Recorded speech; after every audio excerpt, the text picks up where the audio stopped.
This morning we have a subject that bears upon the future of our world, our nations, and our families. And I'm going to drop back 2,500 years to sum up the problem in a few words, very choice words by the philosopher Confucius of China. He said in simple terms, "As go the homes, so goes the nation." There's no exceptions to that, no variations on it, no excuses for not doing. If the home life of a country fails, the failure of the entire political system is inevitable. Now, this was quite a while back. We've had a lot of experiences since then, but as far as I can tell, there are no experiences that justify the thought that this statement is not still active and important. In the 17th century, a Moravian educator by the name of Amos Comenius, better named in Latin, who established what is now regarded as the first idea of a public school system in Europe. He realized that education was necessary not only for the maintenance of government, but for the encouragement and advancement of peoples. And he suggested a very important point. Where does education begin? He said it's hard to tell just when, but it is definitely there the moment a child is born. A child who has no education until he goes to school is almost a failure. It's only by a tremendous effort of circumstances that he will outgrow primary ignorance. And primary knowledge is knowledge by example and environment. Primary knowledge is in the home, where the members work together for a common good. Primary knowledge is responsibility, in which each shares in the labors of the others. When this is not emphasized, and the individual is not privileged in this way, or the home is broken up by a variety of circumstances, the national survival is threatened. There cannot be a disregard for the basic laws of nature without detrimental results for all concerned. So Comenius said, we will start with the mother school.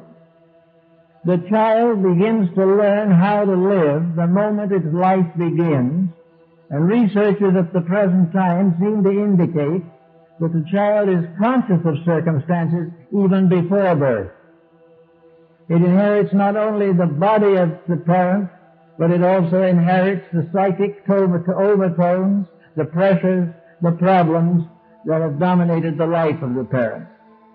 The broken home is already a threat to the survival of the child, his children, and their children for 10 generations. We have completely forgotten the responsibilities that come with birth into this world. And we have forgotten what many of the ancients held to be true, namely that the world itself is the first school, the basic academy of all arts and sciences.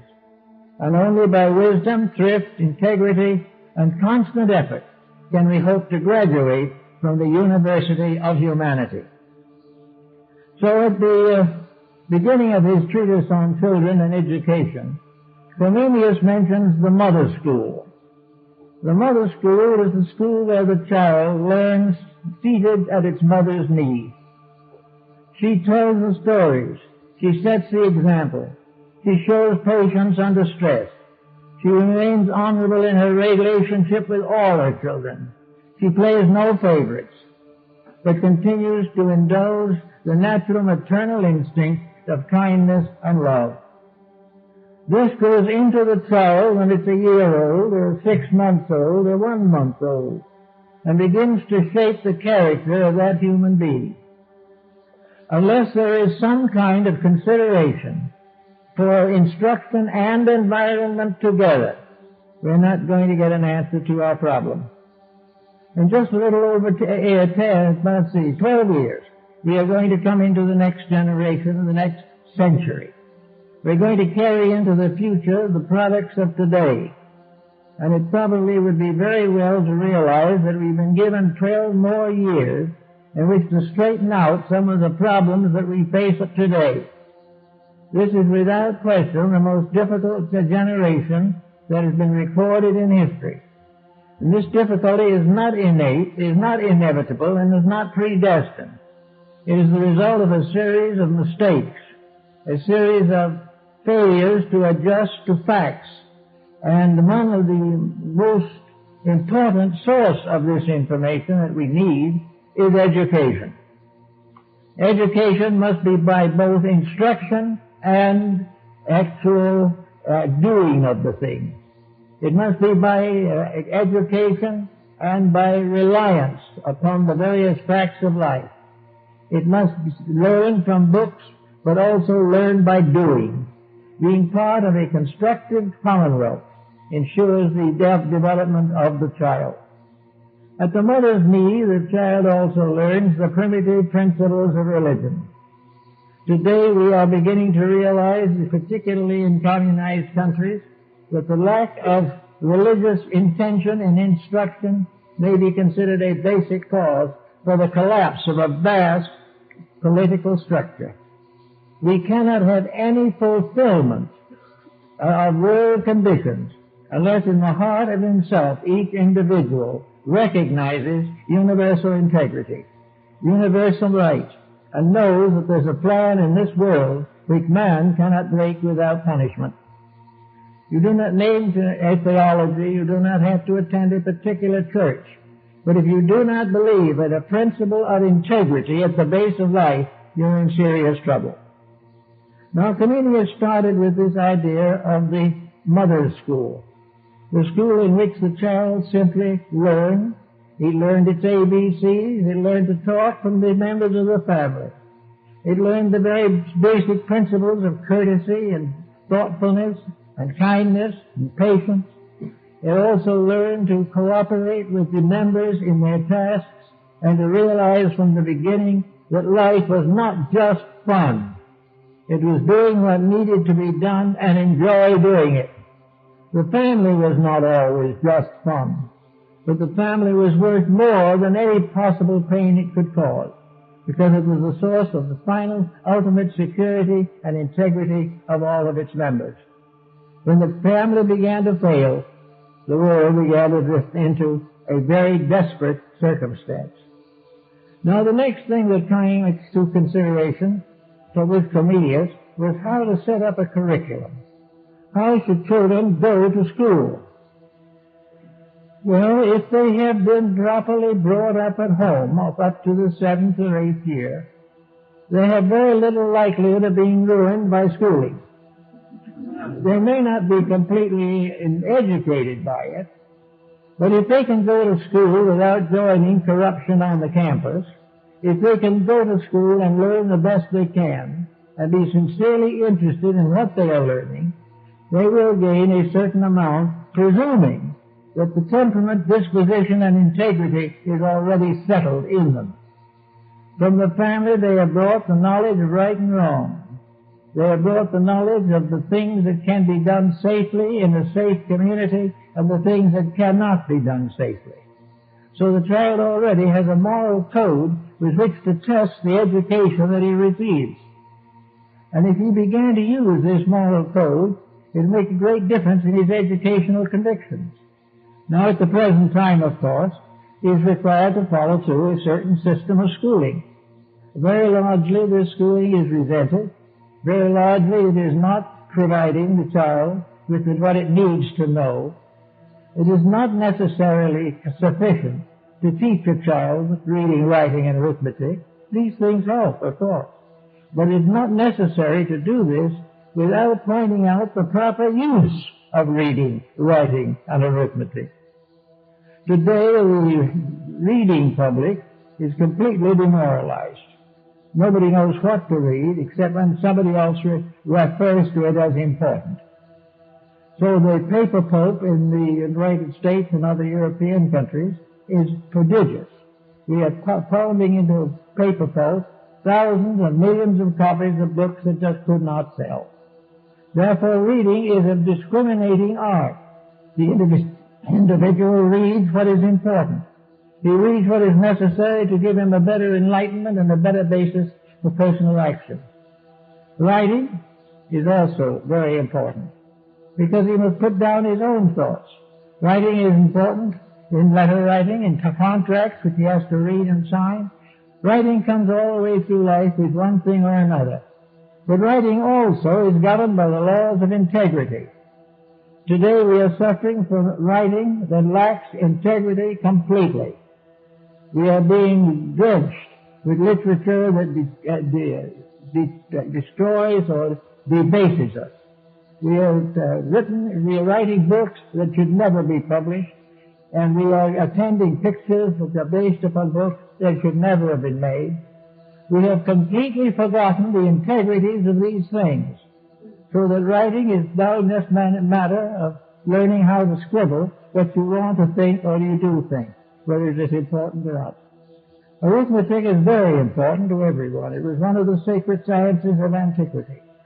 But it was a science by means of which the human being could discover the source of himself, the great symbolism of the universe, astronomy, astrology, all of the great arts of medicine, all depend upon a degree of arithmetic.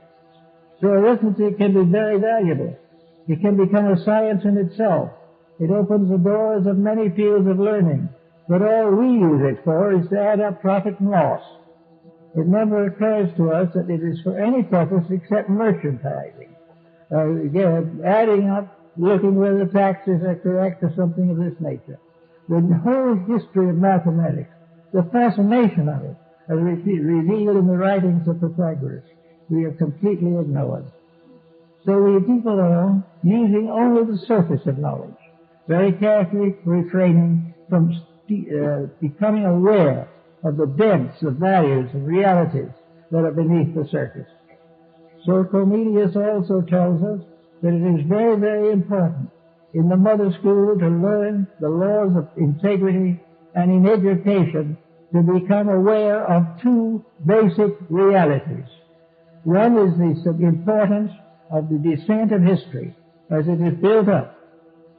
History showing exactly what happens to people when they do exactly what they actually do. History is a story of disillusionments, but it is also the story of the inevitable consequences of mistakes. It shows another example of how we have gradually drifted away from every value that was permanent, every realization that could have advanced our destinies, and become hopelessly enmeshed in a complicated technique of survival, a survival which some way must be cut, as Alexander cut the Gordian knot. We cannot go on the way we are. Every form of learning is only important if it helps us to understand universal truths. Lord Bacon, in his advancement of learning and in the Novum Organum, clearly points out that the new organ of learning is the ability of the individual to interpret from things that happen the meaning of those things, the causes of them, and their inevitable results. We could estimate scientifically what would happen to a broken home, but science today is not too much interested in it. It is mostly considered a social problem. We cannot consider anything social as long as it is dependent upon a universal law for the fulfillment of itself. That which is ordained by natural law cannot be denied by man, regardless of his optimism on the subject. So Comenius also went on to point out the great importance of learning from what is obviously true.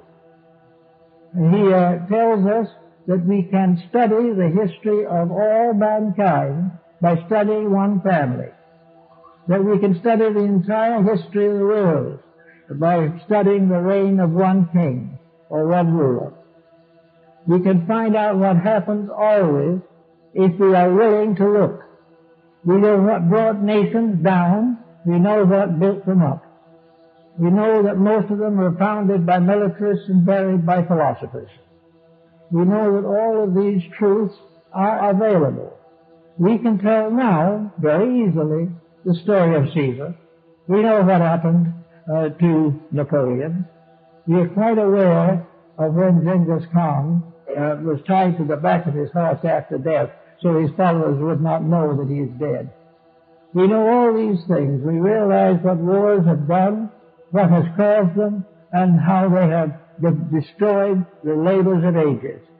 And still, with all this knowledge available, we make exactly the same mistakes and do nothing to change the situation. We have a feeling, which seemingly is quite widespread, that we can buy freedom from the consequences of conduct, that we can find some way of escaping the natural destiny of causes by some financial advantage. If we can buy someone's goodwill, we can go forward with it. If we lose this goodwill, we lose the job. So nothing remains of the integrity, only of what we have to do in order to maintain what we regard as the proper level of civilization. Another interesting point I think to make is that a materialistic culture, as both Confucius and Comenius pointed out, is bound to fail. There is no possibility of maintaining it, because no one can behave whose ideals are not higher than those of daily profit and loss. We cannot hope to create an educated world while education is pointed only at the accumulation of wealth. We go to university because we want a better kind of job. We think that with a proper alphabet after our name, that we're entitled to a high place in the economic structure. Sometimes we are, more often we are not. But in any event, we believe in education as providing us for advancement in the professions. I know at least 3 persons who have been in school now for over 30 years. They have not only taken the basic school, but they have also gone through the university. Then they have taken postgraduate courses. Then they have taken postgraduate courses on the postgraduate courses. And one of them ended up as a carpenter. Another one is still taking courses and will probably do so as long as he lives. He has learned all these things, but he has never had the time to do anything with any of it. Well, this is probably an exceptional case. But the fact remains, and it is very evident, that we are not able to make the situation vital because of our own attitudes on education.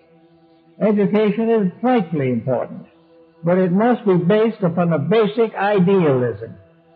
It must be based upon the fact that there are rules and laws in life that human beings cannot break. And also, with all probabilities, those that are above the human level do not break these laws either. There are laws that are immutable, and these laws should be understood. You do a research project to try to find out whether there's any life on Mars, but we don't do any research projects to find out what universal law requires of us. We do not gain from all this knowledge a proper code of life. We do not have a proper understanding, generally acceptable, that the laws of mysticism or spiritual living are just as exact as the laws of physics. Wherever a law is a law, the human being must keep it or break it. If he keeps it, he gains from it. If he breaks from it, he punishes himself. Now, this kind of thinking is basic to people who have studied almost any field of learning. There is no possible way in which a learning process can condone a false standard of conduct. Always the condoning ends in tragedy. So to go back to the Comenius concept, which is pretty good, I think, and was carried on down through the 17th and 18th centuries, we have to have a system of education that prevents the individual from breaking the laws of his relationship with life, with nature, and with whatever that divine plan may be that is immutable in the heavens and immutable upon the earth. These rules must be understood. Virtue, in the last analysis, is obedience to the law that governs life.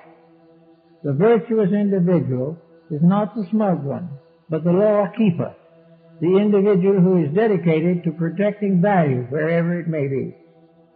There is no question in the world that in this particular period between now and the end of the present century, we have a great deal of house cleaning that must be done. We must change a great many of our attitudes on life and on living and on profession and on arts and sciences and music and theater and drama.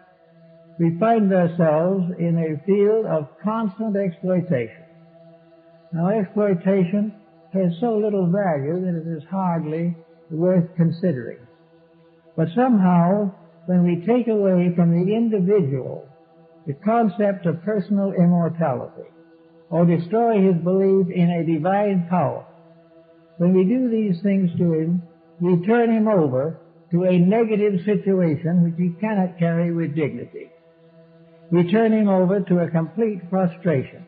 And out of this frustration comes the natural result of materialism.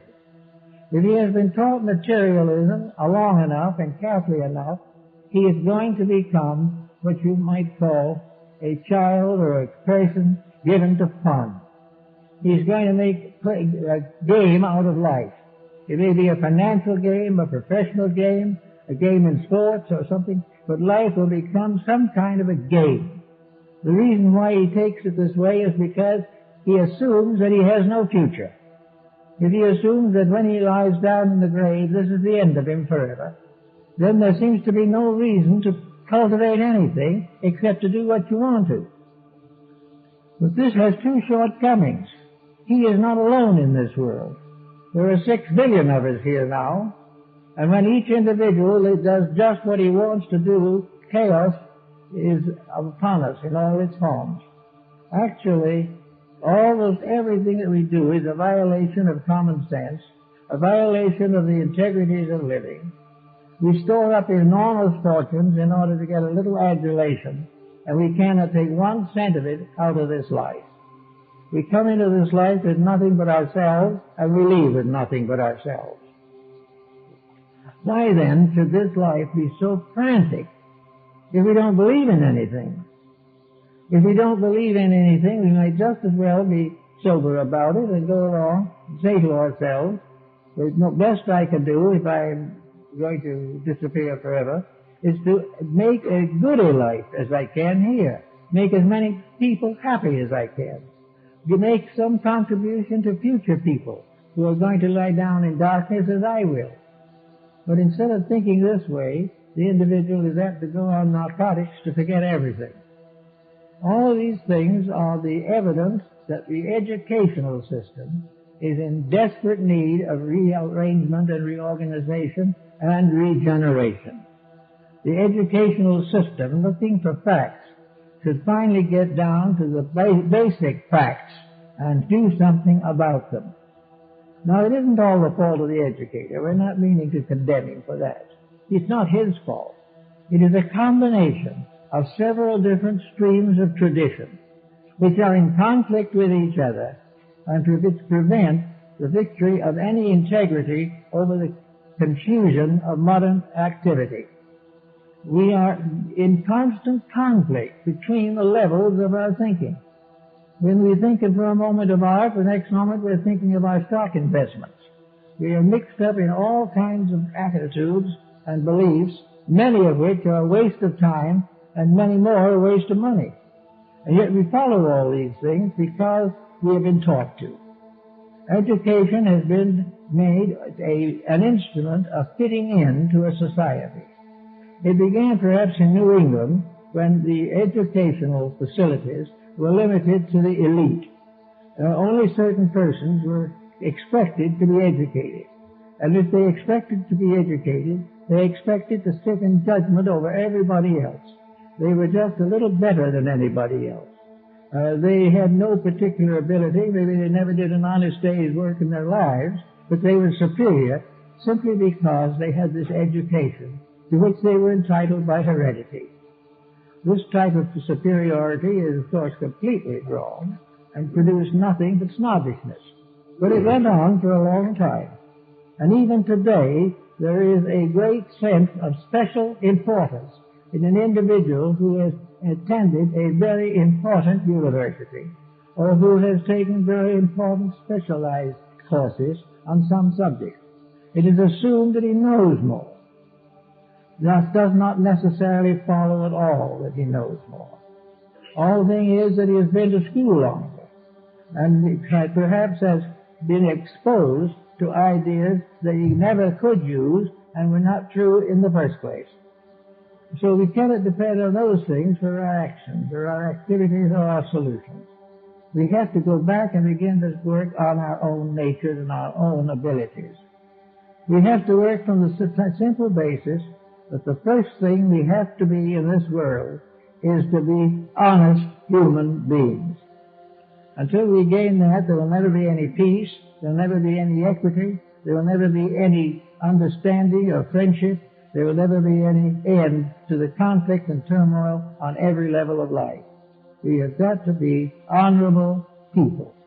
We've got to be true to principles. And what principles?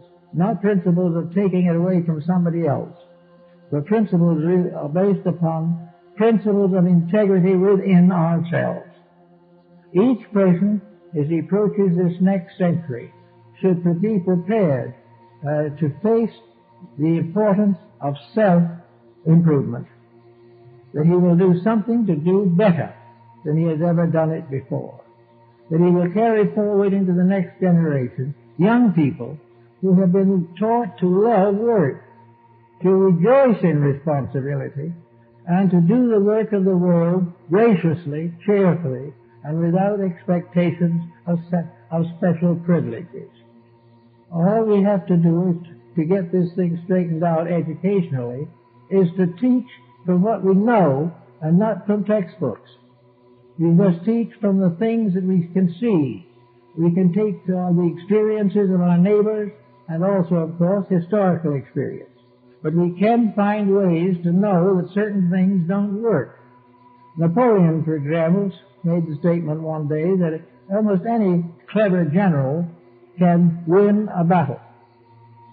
But only with the help of God in peace can he run a nation. Without the belief in God, you cannot hold a civilization together. Call it superstition, call it anything you want to, but the absence of it absolutely condemns a structure to failure. There is no way of escaping it. Therefore, it's apparent that nature didn't want us to think that way. Probably the greatest proof to the skeptic of the existence of God is the fact that nothing can get along without him. So we might as well learn these things. And instead of learning some technical explanation of some way of training lizards and Galapagos, we get down to working with people, working with the problem as it is, and make education the art of sharing knowledge and not sharing prejudices and conceits. Education should also help us to get out of the mess that we're in rather than to get in deeper. Today we have accepted the fact that our natural resources are gradually dwindling. We respect the fact that our industrialism is destroying our climate, and that all kinds of things that we're doing, we're wearing out our natural resources, we're exhausting our petroleum supply, we're doing all kinds of unpleasant things with life, and we're still looking for a place to throw our garbage that's somewhere away from here. We are actually wasteful, thoughtless about the facts while we go out to explore this inner structure of the galaxy. Well, that's very nice if someone has the time and leisure to do it. No one say he shouldn't or couldn't. But there's time for the best minds that we have in the world to get out of politics and into the facts of life. We are in a position where We have got to come back to basics. We've got to come back to the realization of what works.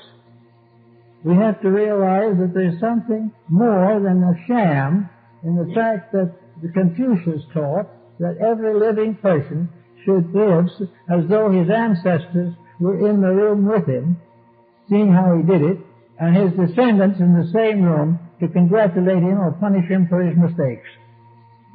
But we do not live alone at all. We live in the past and the future. And sometimes that past is only an hour away and that future 10 minutes ahead. All these things mean the universe must be put together into a pattern that we can live with and live by. If we cannot do this, it's going to be very, very hard to get into the next century successfully. But supposing we make a very definite effort this way, how can we get to the point where we can face the year that is coming up? We'll face the year that begins with the year 2000. This is the problem that we have to face now, and there are ways in which we can do it. And one of the ways is to clear up as much complex as we can while we're here now. It is thus better to carry as little trouble into the future as possible. The present trend is to throw all the trouble into the future, assuming that in good time and in space and in eternity, all this garbage will disappear. There's no proof that it will not also disappear and take us with it, because we cannot continue in the present course. We cannot go on wasting resources, destroying our ozone levels, finding it impossible to get rid of our nuclear rubbish. We cannot do these things unless we do something about it. We cannot kill off all the wildlife without doing something to nature that we shouldn't. We cannot actually afford to live constantly and forever in the face of the very things that are causing us the most trouble.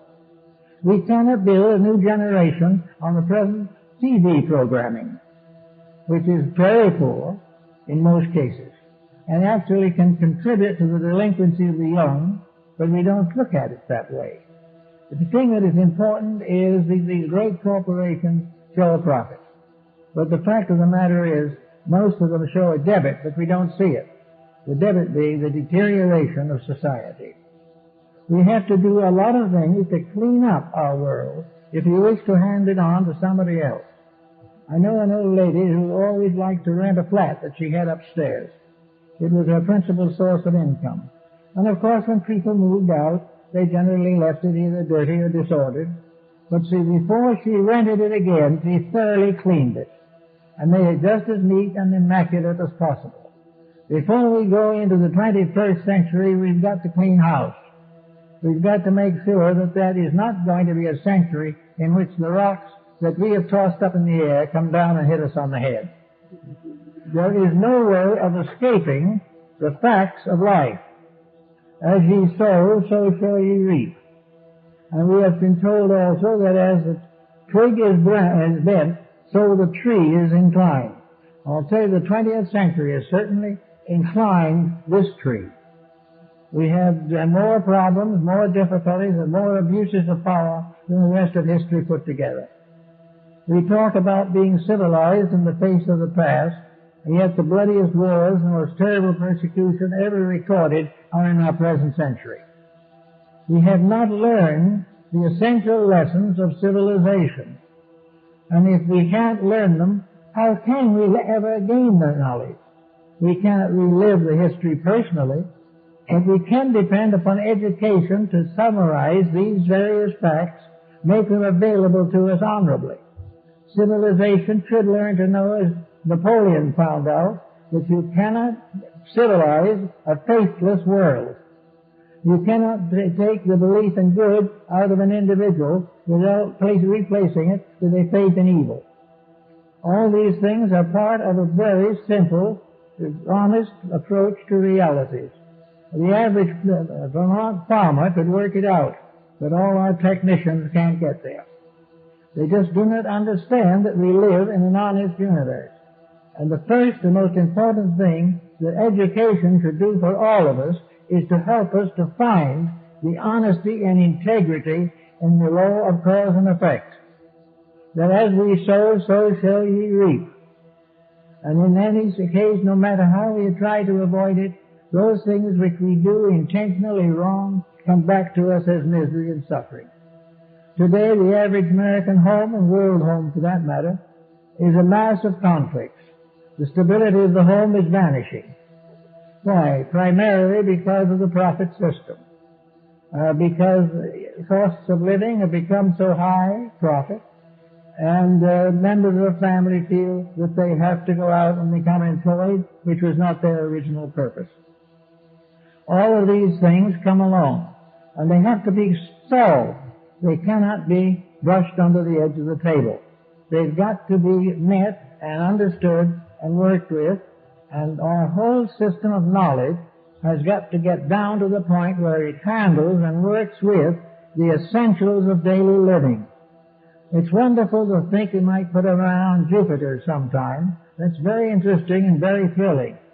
But that we can keep the man here from going crazy or committing crime or committing suicide or dying of a broken heart, all these things are much more intimate. We've got to take care of our own people. We've got to help them to find their way. We've got to get rid of the ambitions of rulership. We've got to get rid of all the dictators and things of that kind and go back to common sense. And common sense in this matter means honesty.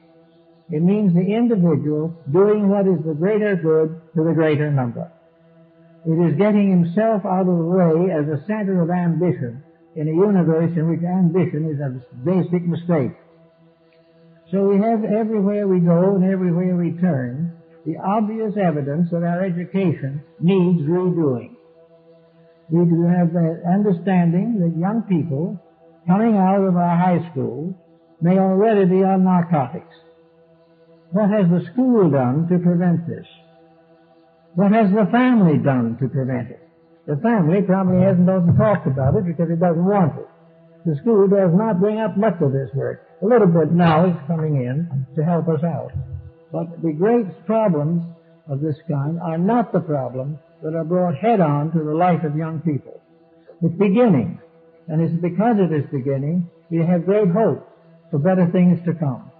It is now part of our life, but between now and the end of the century, we've really got to get at it. We've got to put the power behind right. We've got to support everything that we can possibly support that goes in the right direction. But most of all, immediately, we must find out that we ourselves are going in the right direction. The things that we are doing must be the right thing. Our attitudes towards each other must be right. Confucius again brought out that problem very well in one of his discussions, namely that the beginning of civilization is one family being civilized within itself. Then we have the brood family, which was the final unit in almost all civilizations. The family group was the basis of all international relations, all the vast outspread of cities, towns, and countries, all began with the brood clan, a family of one elder or two or three elders and a small little civilization of 30 or 40 people. These people had to learn to live together in a great world of wonders, dangers, and fears. It had to depend upon itself. It had to work for itself. It had to feed itself. And it had to create within itself a form of government by means of which it could survive. And this government was vested first in the elders, those who had the long living, who had been here a long time, and therefore were well acquainted with the mysteries of life. The second source of this instruction was the dead, the ancestor who had gone before, and who was contacted by the sachem, or the medicine priest, and received the information necessary to guide the people. Then, the third was the young person himself, learning at the feet of the old and the wise and the true. The Indians had no salaried instructors. The old ones were the true ones. Grandfather and great-grandfather, they knew the way. They knew the land. And the young people lived in close contact with them. Then there was something else that I think we should do something with, but we don't know just what yet to do with it. but in almost all ancient civilizations, a child is not born a citizen. Now, this is a very interesting point. Citizenship must be earned. It is not conferred by birth. In Egypt, citizenship was physically manifested by cutting the curl of child hair from the head of the new citizen. When he became a citizen, the child lock was cut from his head. Up to that time, he had to go around with it. And to be a citizen, he had to prove something. He wasn't a citizen because he was born there. He wasn't a citizen because his family was rich. He wasn't a citizen for any of these reasons. He had to go and prove his earned citizenship. He had certain labors he must perform, certain dangers he must face, certain decisions he must make. He had to give something of his life to the good of the rest of the group. He had to recognize that citizenship meant to assume his share of the responsibilities of all other members of the community. He was responsible for the happiness of those who were miserable, or the feeding of those who were hungry. It was part of his life as a citizen to work for the common good first, last, and all the time. And the first thing that each citizen was expected to be willing to sacrifice for the common good was his own life. Now, after he had passed through these tests and so forth, which took quite a time, which had to prove physical bravery, mental thoughtfulness, emotional integrity, had to prove that he was capable of forgetting himself in the cause of something better, he was finally brought to a general meeting of the community. He was given the symbols of maturity, and then became a citizen and was qualified to vote. But he had to prove that he was a dedicated individual to that community, or he could not gain citizenship. And after he gained it, woe to him if he broke his vows. Instead of being forgiven, he was probably either executed or exiled for life. There was no fooling with citizenship. Citizenship was a gift of the people in approval of the conduct of an individual. No other possible way. Now, we probably might not want to follow the example of Lycurgus with his Spartan way of life, but he was of the opinion that no individual was worth anything who had never suffered for his principles. And he affirmed and assumed that most people suffered not for their principles, but for the lack of them. And that therefore it would be a good plan, once in a while, that a person should suffer for a real principle that was worthwhile. So Lycurgus played courage, integrity, and personal virtue were the great principles of life. So we have all these different things to think about. And then in citizenship we have another problem that we find in connection with the ancient American civilizations. Citizenship required certain proofs of maturity. In the Aztec civilization, they were quite aware of the existence of alcoholic beverages. But if a young person, man or woman, became an alcoholic, it was something that was not even considered a minor offense. It was a major offense. And for this they could be severely punished. They also might be imprisoned just for being intoxicated once. But if they were over a certain age, they could drink all they wanted. Because it was said then they weren't responsible for anything they did anyway. It's a curious rule, but at the same time, I'll tell you, a lot of people here would be out of business before they were 60. It was the way we do things. But every nation has had some way of trying to cope with the individual who would escape the normal burdens of life curriculum that could go into the next century and do something with it. Well, I think the first thing that we should have to have for that is a complete revision of education. The word itself carries the secret of itself. The word education comes from a word which means to draw forth or to bring forth. We interpret it as something to cram in. which is a mistake to start with. Education is to release the conscious desire of the individual to think reasonably. Education is to use the mind purposefully and to establish purposes by which the mental energies are properly employed. Education is therefore the victory of growth over the victory of profit and loss. All these things mean that actually the education is to prepare the person for citizenship in a way of life which he likes to believe is important. If it is important, then he must protect it. If he doesn't protect it, he doesn't believe it. The idea of somebody else protecting it must not carry on, or we go nowhere.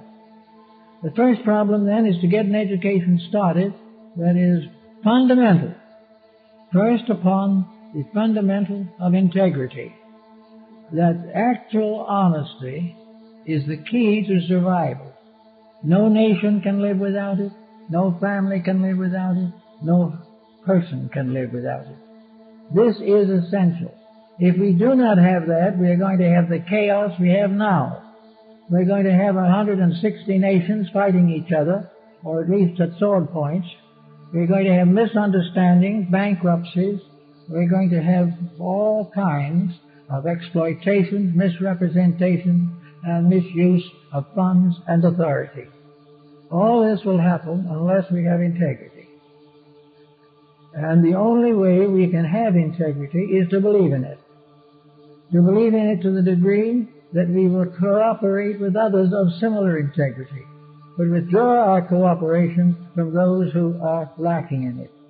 We do not need to go out and persecute people, but if they do not reveal a reasonable degree of honesty, we may not necessarily continue to patronize their products or participate in their way of life.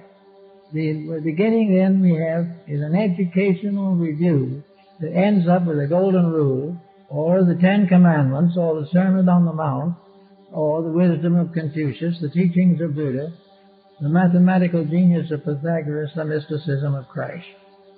We have these things. We don't even teach them except on rare occasions. We cannot get a word of them into the practical or popular learning. We can get nothing but sarcasm and sinecure. But the basis of the fact is that if we do this and continue with it, we will make another century of dissension. Now, if we try to go into the next century with the educational facilities of today, what's going to happen? We're going to find that we're going to run out of everything. We have to conserve just in order to survive. We cannot have many more cars, or we can't use them at all. And that wouldn't be much of an overstatement. We can't have many more cars because of the petroleum problem. We are gradually exhausting the resources of the planet.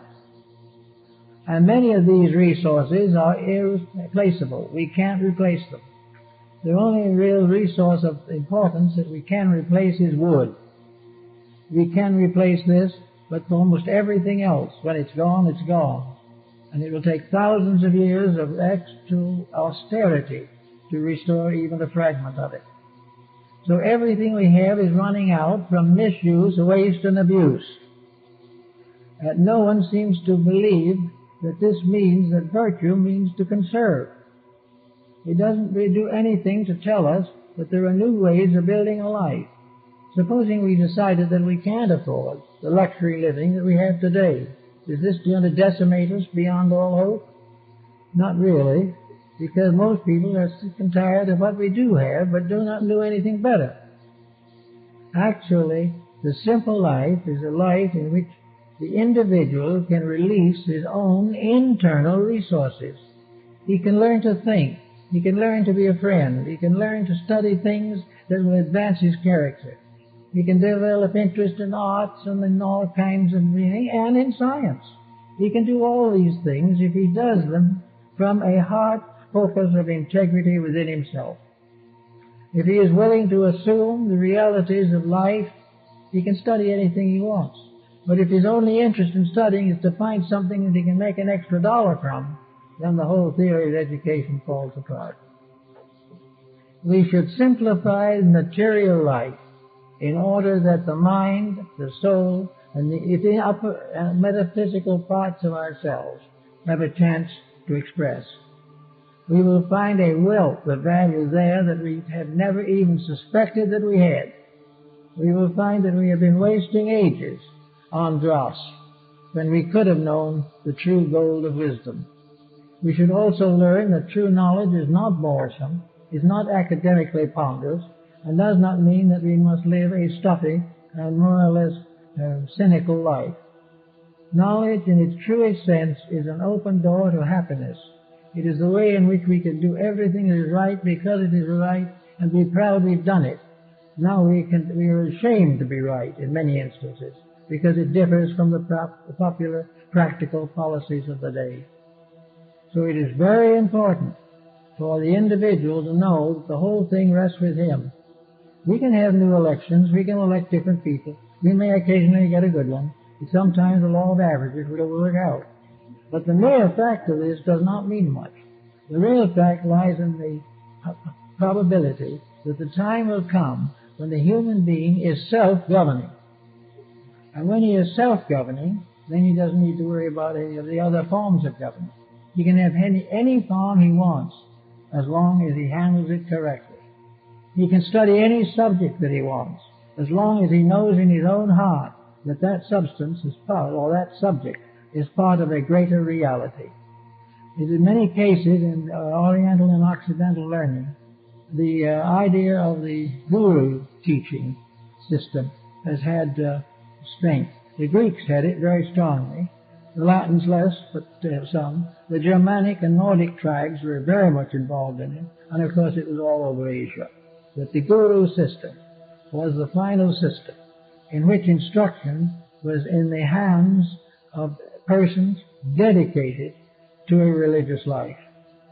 This does not mean that this religious teacher, the guru, will do nothing but sing psalms or preach sermons. The guru was a person of mature learning.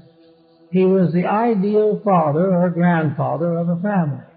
He may have not had any family of his own, but his world was his family. The guru taught anything that the individual needed to know.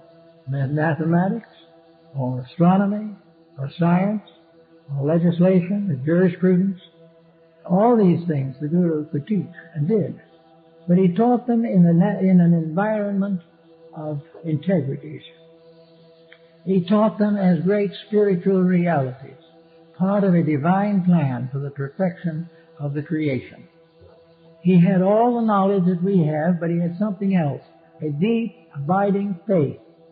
Faith in something that was immutable and immovable, which he had to obey, but which in the last analysis could be the subject of an unlimited affection.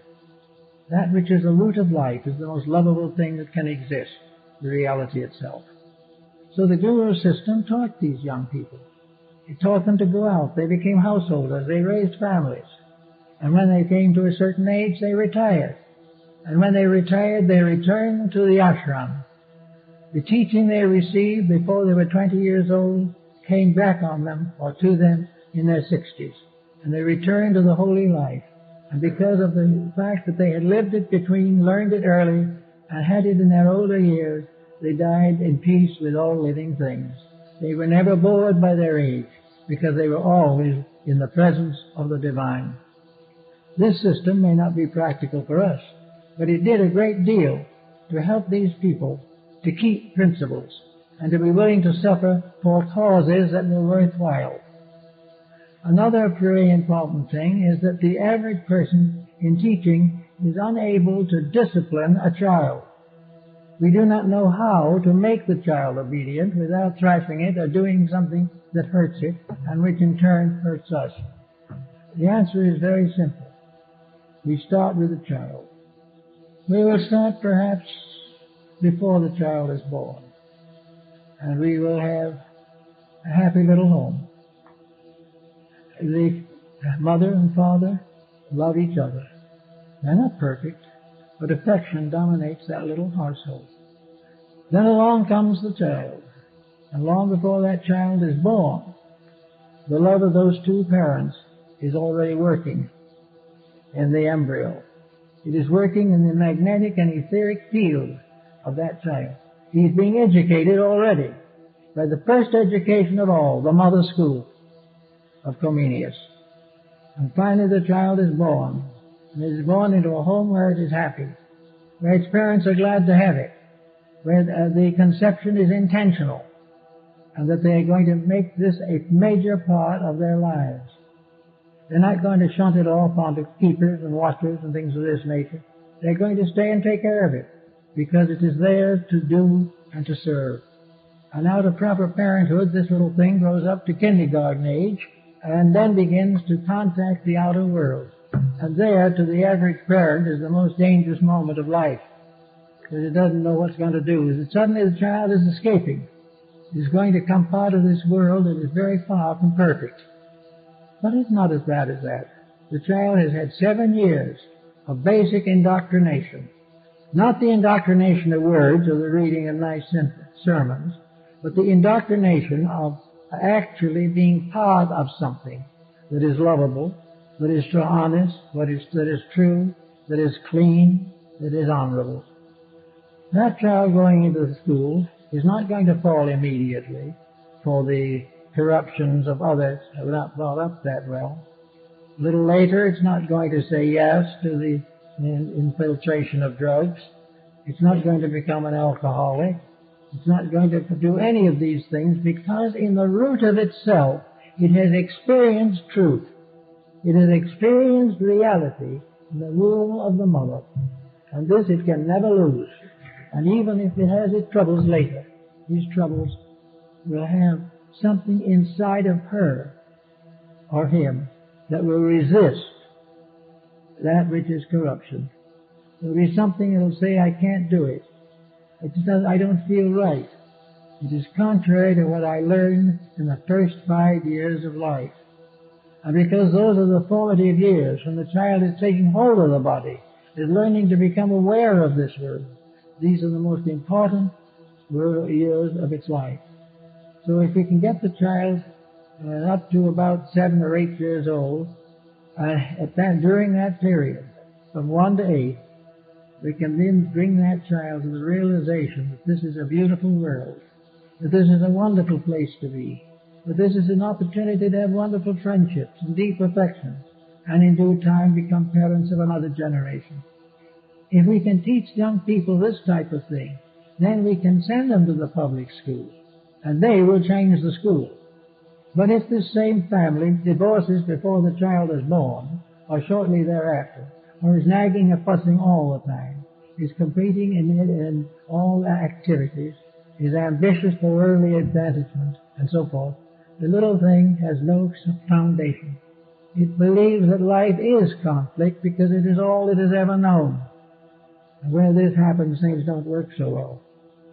So the beginning of the reformation of education is that the child shall receive it from its own parents, not in ABCs or 2, 4s, and 6s, but in the simple experience of life as a beautiful necessity in which it is important that we each keep our values, enrich our values, and stay clean regardless of the circumstances around us in life.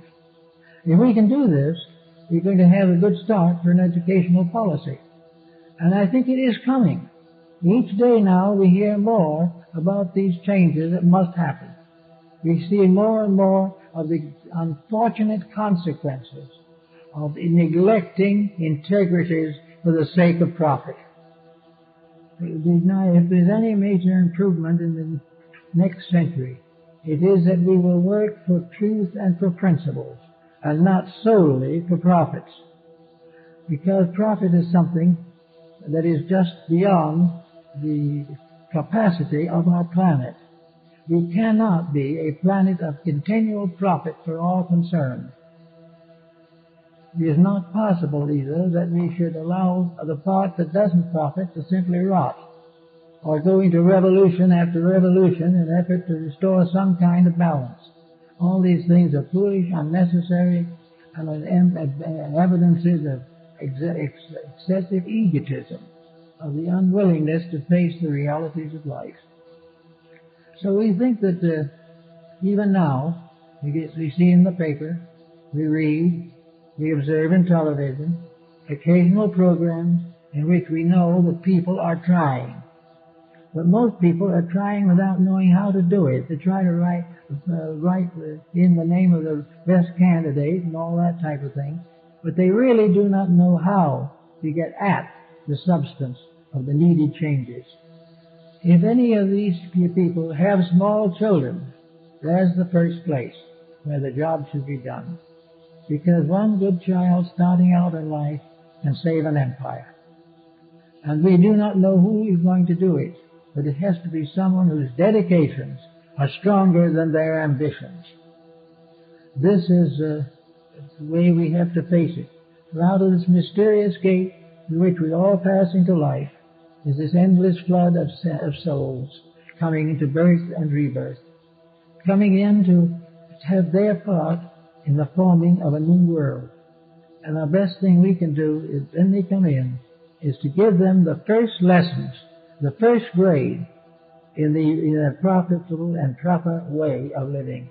And those first lessons will be of greater value to them throughout the life and to the future of the world than all the academic degrees they can possibly earn. It is very important now that education becomes part of public life. We as people must educate each other. The system of education cannot escape from the boundaries with which it has been limited. It is not all the fault of the educator. It is the fault of those who do not want education. All they want is a course in profit-making. They do not want to become wise, they want to become rich. They do not want to become sincere servants of a good cause. They want to be distinguished citizens, notable for their philanthropies, and many of their philanthropies include supporting the colleges. It is all a kind of twisted pattern that is wrong. We can't break all these rules, but we can make sure that we do not break them in the most fundamental of all rules, to get new lives started right on this planet. That instead of trying to take care of a lot of things we can't do much about anyway, that we should try to take care of these important and desperately necessary things that face us today. It seems, therefore, that if we work together, we're going to have a new kind of education, an education that is going to put idealism first, which is going to prove that divine things are stronger and more real than material things. We're going to find the necessity of a kind of worship in which integrities become associated with our daily life. We may not know where honesty comes from or why we need it, but if we study history, we know we have to have it. And these things will gradually clear themselves up if we rewrite a lot of curricula and get a new point of view on some of these essential purposes of life. I think that we can safely say that the mother school has to come back, and maybe father will be the athletic teacher in the school, and some of the other children will be in the higher grades, and some will be in the lower grades, and some will be taken care of by the children in the higher grades. All that is wonderful. It is part of life.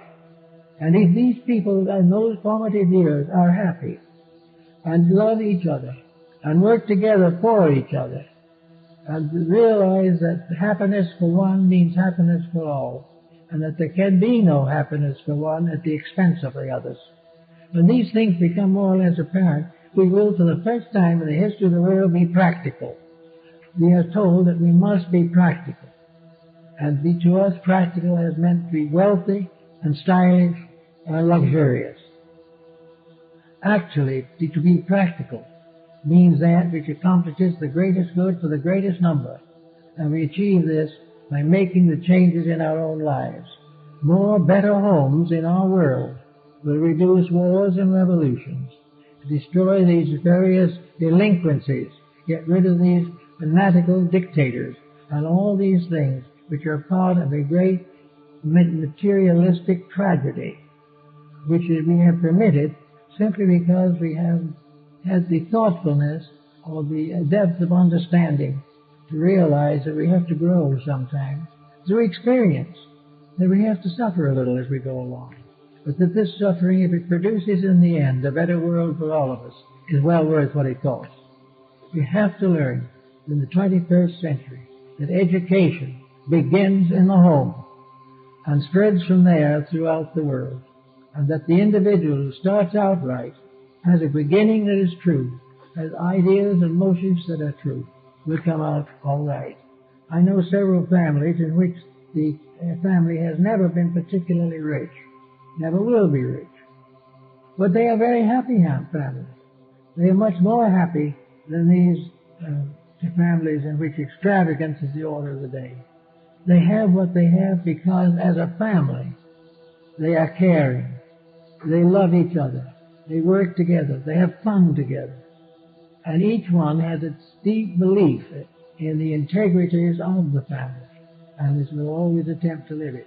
These families are happy, which is much we can say for them, but you can seldom if ever find a family of great wealth, authority, and power that is happy.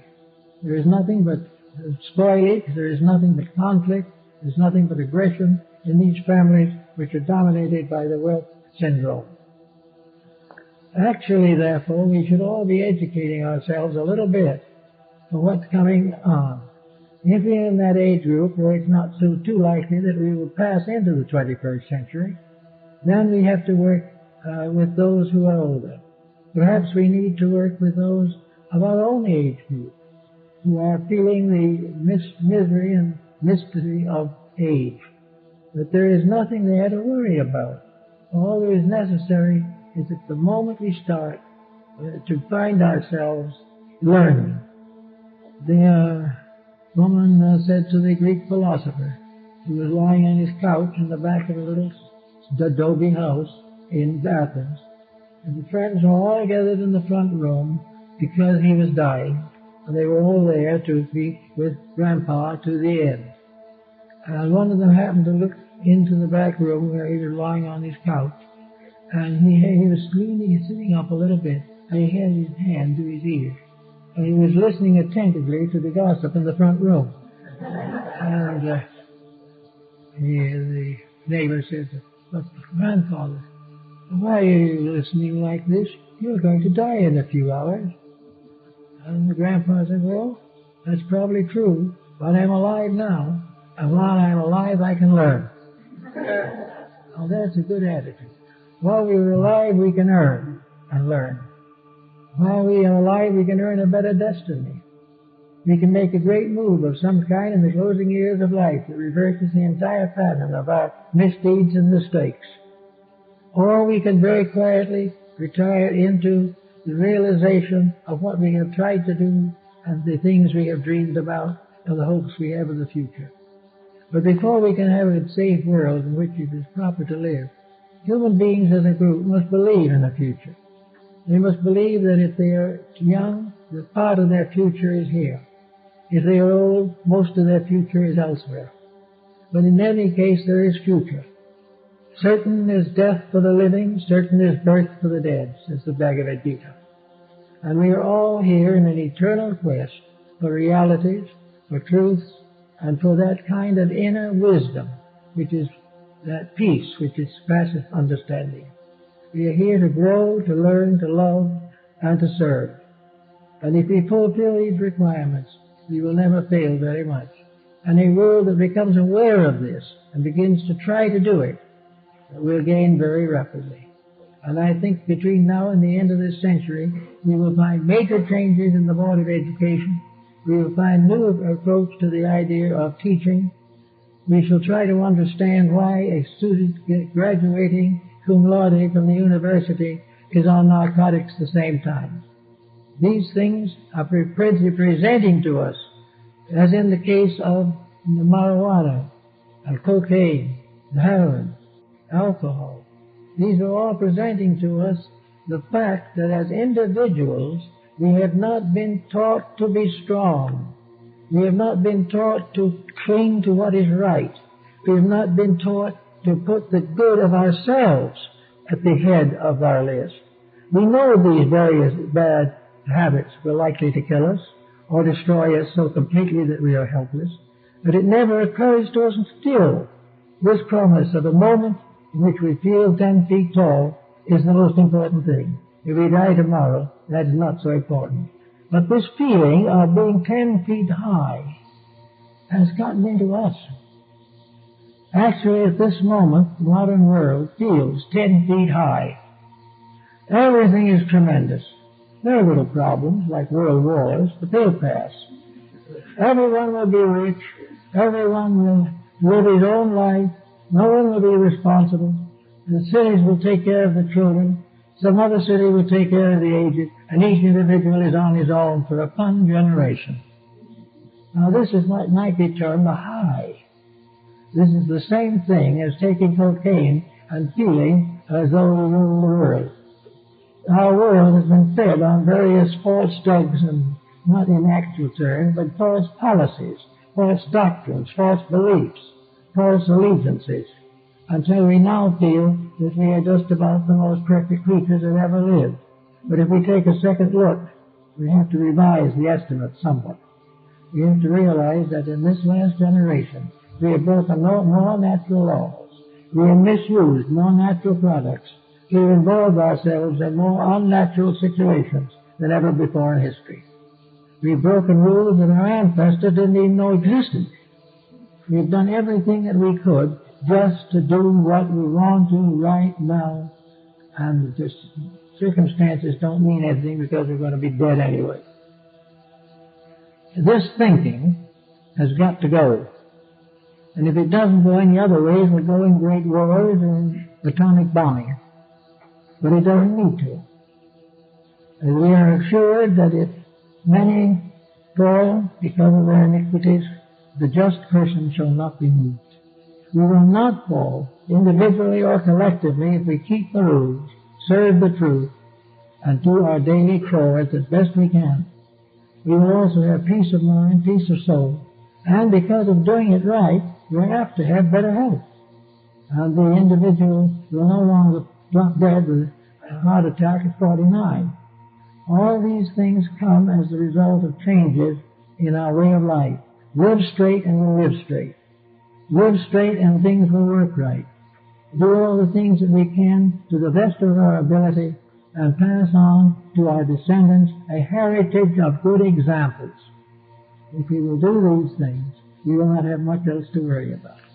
We can then go peacefully along in the day, enjoying the arts and scraps, but taking in all those things which are useful, but avoiding carefully any form of activity which is unnecessarily harmful to any other creature.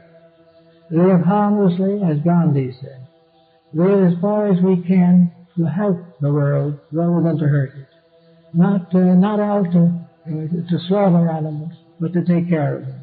Not out to slaughter human beings, but to save them.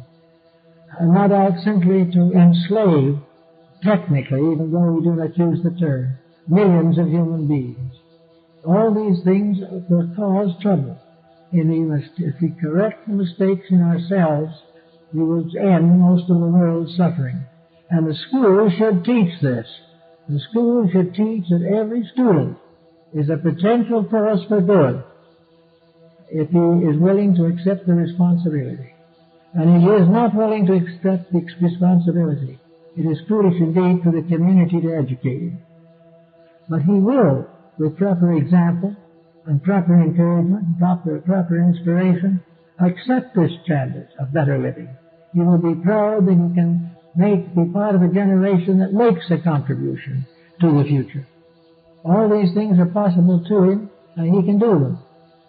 But he needs a little help at this time. The schooling should begin to teach him what he should be, instead of preparing him to fit like a robot into some prearranged economic system.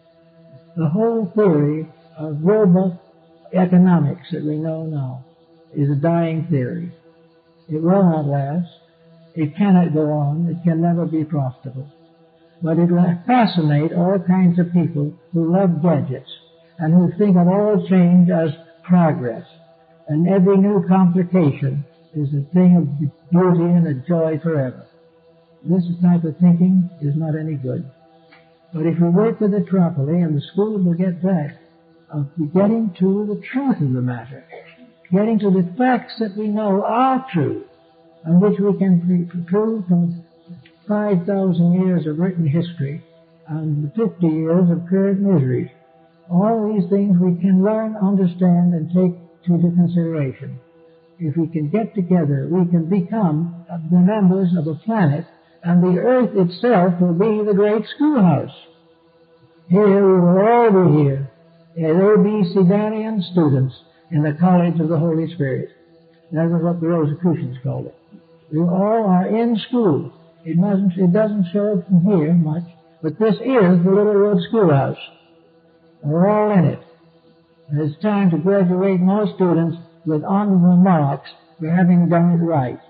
The time of playing hooky and being student and not doing the lesson and trying to escape the responsibilities, these times are passing because the world simply cannot support the abuses which have been heaped upon it. The time has come for the regeneration of these things, a universal reformation of human relationships with the emphasis upon a unity in the world family and the recognition that we are all one group, and that this group depends upon its own inner structure for survival. And if we work together, we can survive, we can protect resources, we can do all kinds of good things. But if we keep on paying other people to do it for us, we're going to be in the same condition we're in now indefinitely. It's time for us to do our own thing and do it right.